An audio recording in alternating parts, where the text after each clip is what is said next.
Aqui nós estamos falando, na verdade, de aprimorar o sistema de investigação criminal no Brasil. O que tem feito a diferença em termos de investigação criminal no mundo inteiro é a utilização da prova do DNA, que é identificar no local do crime material corpóreo, tira-se o DNA, o perfil genético, insere-se num banco de dados. E, ao mesmo tempo, colhe-se o perfil genético de pessoas condenadas ou pessoas investigadas por crimes, e aí cada país segue o seu critério.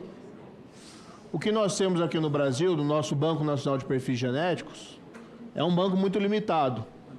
Os dados que foram trazidos na última sessão apontam mais ou menos 180 mil perfis genéticos no nosso banco de dados. Para nós termos aqui um comparativo, no Reino Unido são 6 milhões de perfis genéticos. Nos Estados Unidos são 20 milhões de perfis genéticos. Países também como a Alemanha têm quase 2 milhões de perfis genéticos, aqui não tem um número exato, não lembro de memória, mas, ou seja, são muito superiores ao que nós temos. Assim como a descoberta da impressão digital revolucionou a investigação criminal no final do século XIX, nós temos aqui uma oportunidade. Mas a nossa lei precisa ser ampliada para abranger não só os crimes hoje previstos, mas temos um número maior de crimes que possam ser abrangidos. O projeto é esse. Estabelece quem é condenado por crime doloso tem o perfil genético extraído. 2, estabelece que pode ser colhido o perfil genético, mesmo sem a condenação, se houver prisão em flagrante, prisão preventiva ou indiciamento. Mas aí, para não afetar em demasiado direitos, né, dos investigados acusados, nós limitamos essa coleta na fase de investigação somente para crimes praticados com extrema violência, crimes sexuais, inclusive aí pedofilia, e nós estamos tendo um discurso muito amplo aqui de proteção das nossas crianças e adolescentes. E é fundamental, numa fase prematura ainda da investigação, coletar esses perfis genéticos, porque muitas vezes esses agressores estão envolvidos em crimes seriais. São criminosos muitas vezes seriais. Esse mesmo caso que tivemos aqui, senador Seif, em Blumenau, assassinato brutal, atroz. O indivíduo responsável, ele se entregou. Mas se ele não tivesse entregado à polícia, a coleta do perfil genético no local do crime poderia levar ao solucionamento desse crime, caso ele também tivesse o perfil inserido no banco de dados. E nós vimos aqui, de uma maneira muito clara, senador Cajuru, na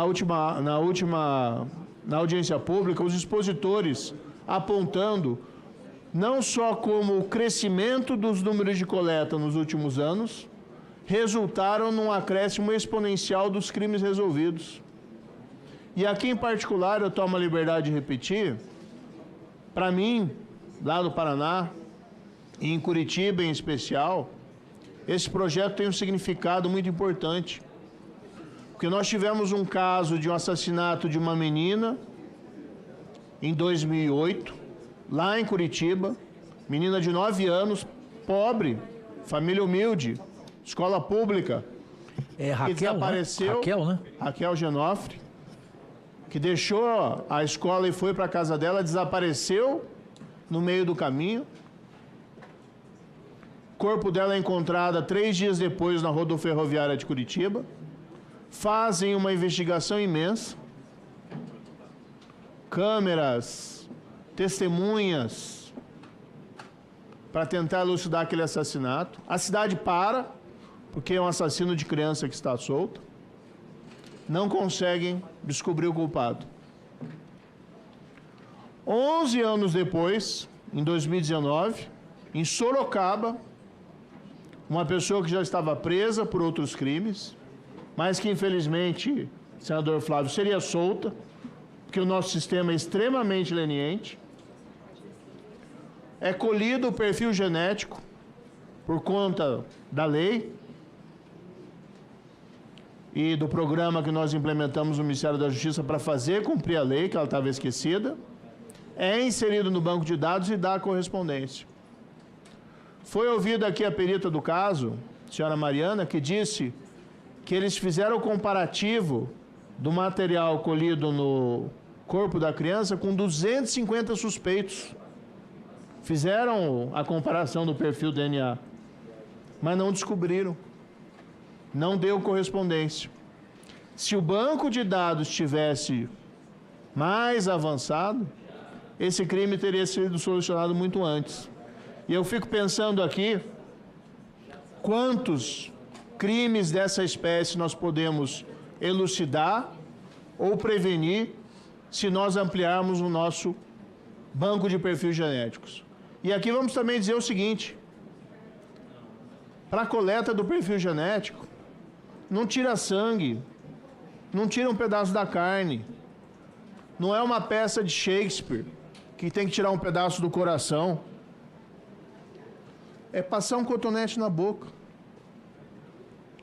Claro que a gente se preocupa com os direitos dos acusados, investigados e condenados, inclusive a não autoincriminação, mas é importante destacar que na União Europeia, nos Estados Unidos, na Inglaterra, países nos quais o direito à não autoincriminação ao silêncio foi concebido, não se tem, e esse também é o entendimento da Suprema Corte Norte-Americana e da Corte Europeia de Direitos Humanos, não se tem a coleta do perfil genético como contrário ao direito à não autoincriminação. Pelo entendimento de que o direito à não autoincriminação proíbe, e aqui nós não podemos sim transigir com esse direito, é a extração forçada de confissões. É forçar alguém a dizer, senador Seif, o que ele sabe. É transpor o limite da vontade, da mente humana para forçar alguém a confessar. Mas não é esse o caso. Aqui é apenas colher o material corpóreo para fazer uma perícia. É ainda essencialmente importante, a previsão que colocamos no projeto, que a coleta possa ser feita por um agente treinado, e não como está atualmente por um perito, porque o número de peritos é insuficiente para as demandas relacionadas a essa lei. Então quero pedir aqui, pedindo vênia por repetir essa exposição, até pela própria apresentação que foi feita para membros do próprio governo, alguns eram contra, mas pessoas do próprio governo federal se manifestaram favoravelmente à aprovação desse projeto. E esse projeto é apartidário, não tem nada a ver com esquerda, não tem nada a ver com direita.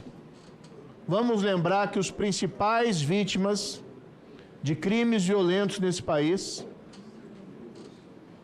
são pessoas humildes, são pessoas pobres. E aqui nós temos um exemplo claro da menina Raquel Genofre. Não era estudante lá de uma escola internacional, era uma escola pública. E o assassino dela só foi encontrado porque nós acreditamos na ciência, porque foi aprovada uma lei nesse sentido, e a veja no governo do próprio PT lá em 2013, e o que nós queremos agora é aprimorar a lei, porque nós temos presente que ela é insuficiente pelo comparativo numérico que se tem entre os nossos bancos de dados e os bancos de dados dos países que estão muito à frente de nós. Quando nós reclamamos da falta de elucidação de crimes pela polícia, aqui nós temos uma oportunidade de dar um instrumento moderno para a polícia, para que a polícia possa solucionar esses crimes e dar justiça às vítimas e tirar criminosos perigosos da rua de circulação com o devido processo legal.